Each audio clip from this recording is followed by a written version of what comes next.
kose mfite abana bane ntabwo natinya icyorezo niba cyanjyana njye nyine abana basigara ntitwapfira gushira none abana bane kujya mu buriri nkaryama se ngo nirinze icyorezo inzara niyo nziza bashobora kukitwanduza yuko nyine bari kunyura mu nzira zitemewe ndi kubona hari imodoka za ntuza za Rwanda Revenue ziri kuza zibafasha banyuze mu nzira zitemewe nuko wenda muri Kongo turi kubonaho nta bwirinzi bafite tugatekereza ko bari guca mu nzira za panya ko bashobora kutuzanira icyorezo bajya muri zone netere bagahererekanya abigoma bagatwara abo mu Rwanda bagaruka nago twambe sinone turaho gute turatungwa niki kinzara twica ari inzara n'icyorezo n'iki muri gutinya cyane.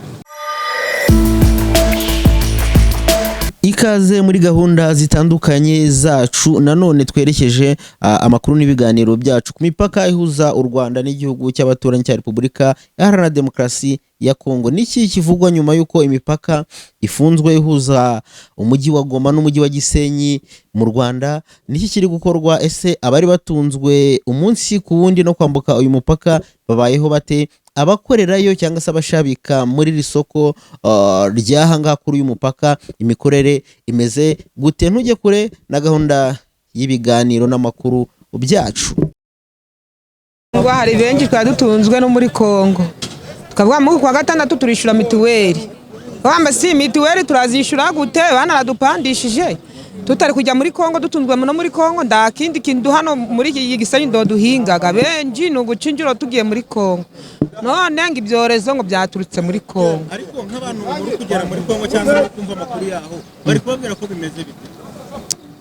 Ke kuva bafunga ndo twaherutse yo kwa gatandatu ntuzi mbese tuzi byajya bavuga ni icyorezo ngo kiriyo twambe sinone turaho gute turatungwa niki kinzara twica kandi no mu kwa gatandatu turarira mituweli turabikora ute turabigenza uti nabyo baba mufite bw'icyorezo murahari ariko iyindi mbogamizi nayo twavuga ati none n'ubundi n'inzara kira twica ari inzara n'icyorezo n'iki muri gutinya cyane tugutinya inzara Nugutinya inzara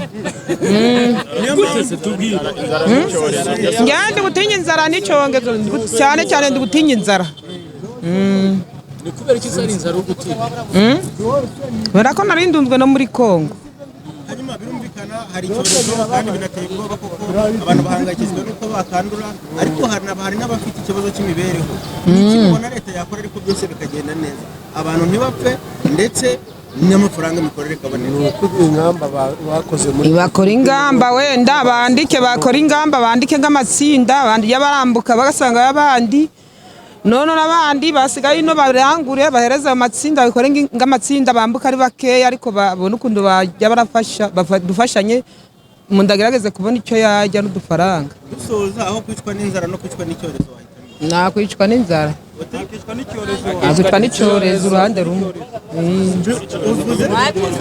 nakwicwa n'icyorezo dugenda kubera inzara aho kwicwa n'icyorezo no kwicwa n'inzara wakwicwa n'iki? N'abantu mwe rero twese turi bakuru Kongo iradutunze ku rwego rw'uko nudakorera hano ibyo nashakiye hano n'uwagiye muri Kongo bimugeraho ari muri quartier aho dutuye ariko mu by'ukuri abenshi turi nk'ubu ngewe ndumupangaye nakoraga nkakoteza buri munsi nkagirane nkabona yo kwishyura inzu mitiwere tayari ariko twe dufite ikibazo leta turabizira tureberera no mubyeyi nkuko itekereza ikareba kure Ebola ubushize twarikingije mfite inkingo 3 n'abana banjye bose barakingiye niba icyorezo gihari ariko tukaba twarakingiwe abakingiwe ntacyo bimaze ntacyo bikivuze wenda ngo harebwe ku bakingiwe yenda bajya bagenda ari bake ariko barakingiwe mu gihe abandi barindiriye gukingirwa mu gihe barindiriye ko urukingo ruboneka ni iki leta yakora icyorezo n'ikica abantu ariko n'inzara n'ica abantu y'imibereho uko bashyiraho ubwirinzi bwaboneka vuba kugira ngo dukomeze dushakishe gahunda zose zigende neza ngewe curuza kwibase ndatembeza muri Kongo yego nibuza no mu Rwanda ndangurira mu Rwanda nkatembeza muri Kongo byahagaze ingaruka zirahari kuko n'ubundi gukorera hano urabizi ni yare baragufata bagufunge.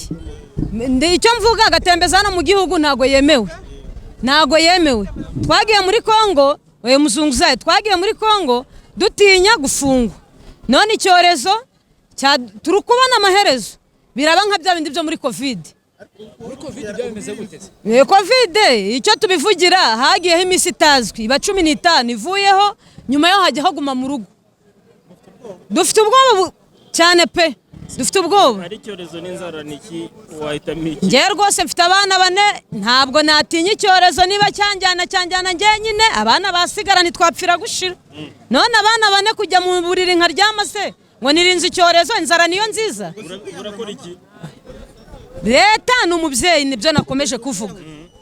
Nitureberere ingingo ziboneke, abagukingirwa bakingirwe, abandi cyane abandi dukore ubuzima bukomeze. Wowe na panya wayinyura? Sinkurahira mukuri ndi munzi ya rubanda, abana ni 4 ndi kugaburira ku mutwe wanjye bakeneye kwiga. Iyo panyuzi ngusibye ko njye ntaza aho ndi bunyure, sinahanyura nkubeshye. Njewe nahanyura uwanyereka iyo panya, usibye ko nyumva ntayo nzi, ariko nibizamo kuburara n'abana 4 sinkubeshye. Ukanyura inzira zitemewe? Ndazinyuramo da. Leta ikora iki kugira ngo ibintu bigende neza?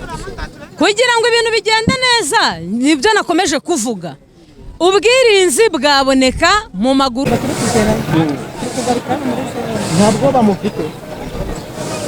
niyo mpamvu tutari kugeraho. Leta y'u Rwanda uyu munsi irabasaba kwihangana no kwitwararika, ariko hari n'ubukene kuko akazi kahagaze, harimo ingaruka, harimo impindu. Murasaba iki? Ngiye kungora. Rero turasaba ko batworohereza, zibura bakagabanya urujya n'uruza, ariko bake bashoboye gukora bagakora. Urugero, abenshi hano mu karere ka Rubavu bahahira muri Kongo, niho dukura amafaranga dutunga. Uyu mupaka niwo dutunze. Tena nibafunga bagakomeza nyine bagafunga, turicwa n'inzara, ntacyo kurya turabona. Ubwo byibura umuntu ufite akazi bakamuretsa akagenda, ubwo akatwigisha uburyo bwo kwirinda, kuko twarikingije Ebola, twarikingije Covid, batugira izindi nama ariko no barebe uburyo badufasha inzara nditwica. Ubona iki cyorezo gikomeje gukaza umurego, byagira ingaruka ki ku baturage b'akarere ka Rubavu, by'umwihariko barya bambukije umupaka? Inzara yatwica, twakicwa n'inzara. Urumva bafunga, nta wakongera kwambuka, nta mirima dufite ngo turahinga, abana ntibakongera kwiga. Urumva nyine ni rwa rupfu twapfa, twakicwa n'inzara rwose. Abantu batari ko wenda nubwo hari abari ahangaha, hari ab'inzara biri kwanga bakacana panya bakaba bagenda bakaba bazana icyo cyorezo, mwe mufite ubwoba bw'iki? Ubwoba dufite rero nuko wenda muri Kongo turi kubonaho nta bwirinzi bafite, tugatekereza ko bari guca mu nzira za panya ko bashobora kutuzanira icyorezo, ariko tukongera tukagira icyizere kuko leta yacu umuntu wese uri kwambuka bari kumupima, kandi uwo bari kumenya ko avuye muri Kongo bari kumanza bakamushyira mu kato, bakamuha iminsi igenwe kugira ngo barebe ko atakizanye. Dufashe ubwira abantu ahangaha biri kugenda gute kugira ngo wemererwe kwambuka, haba umukongomani cyangwa se umunyarwanda? Umuntu uri kwambuka ni umuntu ufite imizigo, mbega ni abantu bafite ibyo kurya gusa, naho umuntu uri kugenda n'amaguru nta kintu afite ntabwo bari kumwemerera kwambuka. None ubwo bisaba iki kugira ngo umunyarwanda ajye muri Kongo? Nta muntu bari kwemerera.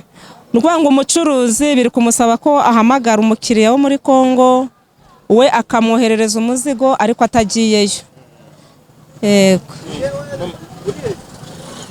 Hari akantu uvuze ngo Kongomani bavuye muri Goma baje Gisenyi, buno nta bantu tugitwara baturutseyo, buno ubuzima bwahagaze. Nk'abatwara abantu bavuye hara muri Kongo, hari icyorezo yego n'ubuzima bwahagaze, mufite ubwoba bungana gute? Dufite ubwoba yuko dufite inzara kuko niho twakoraga imibereho n'amafaranga, buno ntabwo umupaka guri kugendwa neza ngo abaturage bagoma baraza hano Gisenyi, buno barababanye nabo ntabwo bakigera hano uwacu Gisenyi. ubu natwe dufite ikibazo cy'imibereho. ugereranije amafaranga winjizaga umupaka igihe wabaga ari nyabagendwa n'uyu munsi wafunzwe ubu ngubu ndinjizaga nka 5 ku munsi, ariko buno nta na 2 ndi kwinjiza. ubu guca uko tureba turi kwirirwa duparitse guca nta bantu tugitwara. bati nubwo muri Kongo bikomeye hari abari kugenda kubera inzara bakiyahura bakajyayo bashobora no kuzanira icyorezo mu myanga turabufite kuko bamwe bari kugenda abandi ntibagende. hari abo ndi kubona bari kugenda bari basunitse ibintu, hari n'abo ndi kubona bari kugenda ngo basunitse ibyo bintu ngo by'abamugaye. abandi bari abagore bacu bacuruzaga imboga n'ibisusa ntabwo bo bacyambuga kabara babanye. Ndi kubumva ariko bari kubafata. Ndi kubona hari imodoka za ntuza za Rwanda Revenue ziri kuza zibafashe banyuze mu nzira zitemewe. Abantu kujya mu nzira zitemewe muhangayikishijwe nuko bashobora kubanduriza icyorezo tubwire. Bashobora kukitwanduza yuko nyine bari kunyura mu nzira zitemewe, baramutse bagezeyo bakagaruka zitemewe baza hano tukavugana nabo bakatwanduza icyo cyorezo. Bahangayikishije kuri urwego. Biduhangayikishije ku rwego ruremereye kuko nyine bari kugenda tutabizi bakatuzamo tugasangira tutazi aho bavuye. Bari kurara inzara. Bana bari kurara inzara turukuzana ibintu twabyoreza abakongomani tukabibura. Nk'ejo nohereje imineke nayibuze. Mugendagendaga nkayigurisha abana barangiza bakagira ute bakabona ibyo barya. Kandi izindi ngaruka biratugiraho, urabona igihe cyo kwishyura mituweli cyari cyegereje. Umuntu wajyaga hakurya akaza akabona amafaranga ya mituweli sinzi ko kuyabona biramushobokera. Ubwo rero batworohereza bakavuga ati nk'abantu bakingiwe iriya ndwara ya Ebola nibareba ikintu batworoherezaho bareke twenda twambukiranye umupaka nk'uko babigiraga.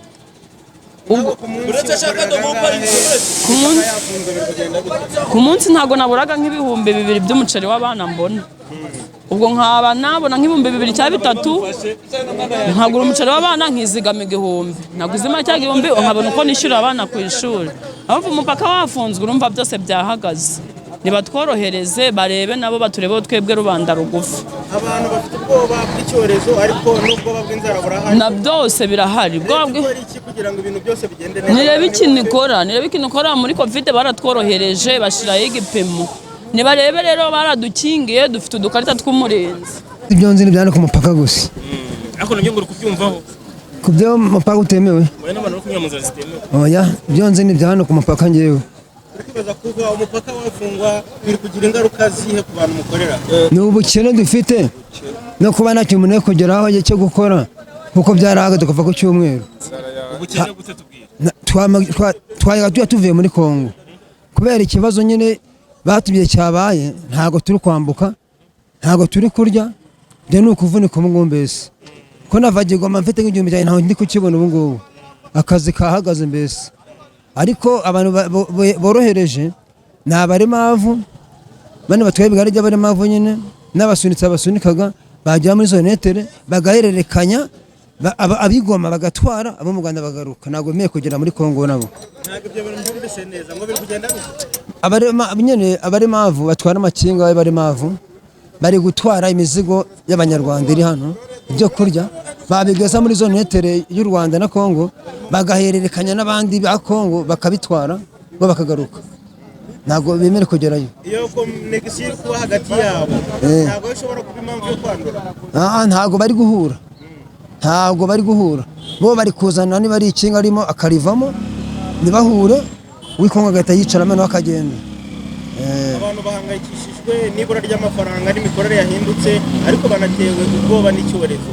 Niki mwasaba leta kugira ngo ibyo bintu byose bigende neza ko ndabeho neza? Ikintu twasaba leta cyaba cyiza ko twakingiwe n'ubundi twe twarakingiwe byanabaye n'ubwa mbere nuko babishyira ku murongo twajya kuri bakabishyira ku muzani neza dukingirwa cyangwa tugakaraba intoki tugakora akazi kacu ahubwo twagendeye ku mategeko. Twarabubonye ariko Covid igihe yaje nyine niyo Ebola ikaba yaje twakaraba intoki tukubeza amategeko ahubwo tugahiga ubuzima bwacu. Ikintu cyo mvuze ngewe bivuze ku kintu cy'umuntu avuga ngo wenda ngo makoro ngo panya ngo arahazi ngo uburyo bihagaze ndavuze ngo panya ni ukubeshya hari uburinzi buhagije na murapfa kuhacika n'uwageze arafatwa kuko ingamba zafashwe ntabwo afa zishobora nubwo buri umuntu wigize gute hari uburinzi bukomeye rwose ndabyumva ko bari gufatwa ariko ntawe ndabona bakajya kubafunga abari kuvayo bari kubajyana Nyabushongo ko baciye mu nzira zitemewe kubera ko twahuye n'icyorezo babafata akavuga ati bazajyana ngo mu kato k'iminsi 15 njye nabyumvisha bari kubivuga usanga izo ngamba zagakwiriye gukazwa kugira ngo abo bantu bari gucapa bataza n'icyorezo mu Rwanda nibyo byiza gute zigomba gukazwa kugira ngo turebe ko twabwubasha natwe bwo gucana hemewe tuciye mu nzira zemewe n'amategeko nibyo byaba byiza